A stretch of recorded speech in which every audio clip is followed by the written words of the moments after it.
What's up, athletes? My name is Coach Josh, and this is your daily dose. Today, my friends, we're going to be talking about consequences and how to increase positive consequences and avoid some negative consequences in our life. Consequences by definition, or consequence by definition, is the result or effect of an action or condition.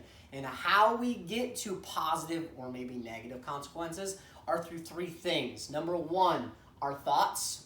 Number two, our words. And number three, our actions. Our thoughts are simply what is in your head.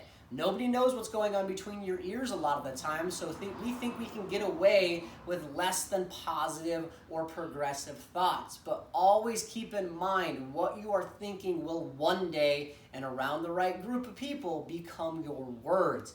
That too, meaning your words, is what's coming out of your mouth. Around the people you want to emulate and become, those are typically pretty positives. But those people also who bring the negative out of you will bring those negative thoughts that you're having in your head out of your mouth. So be very mindful what you think, because they will definitely become your words.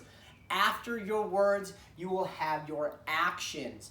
Your actions are typically what has the largest amount of consequence to it. How you carry yourself, what you do, not what you say, are what people care most about. So if you think positively, you talk positively, and you act positively, you will have positive consequences. Now, if you flip the coin over and your thoughts are negative, your words are negative, and your actions are negative, you will more than likely have negative outcomes. Guys, consequences are something we all have to deal with. They have the largest role in how we progress through our world and the control we have in that world. The more we are on top of our positive thoughts instead of our negative thoughts, the better the consequence will always be at the back end.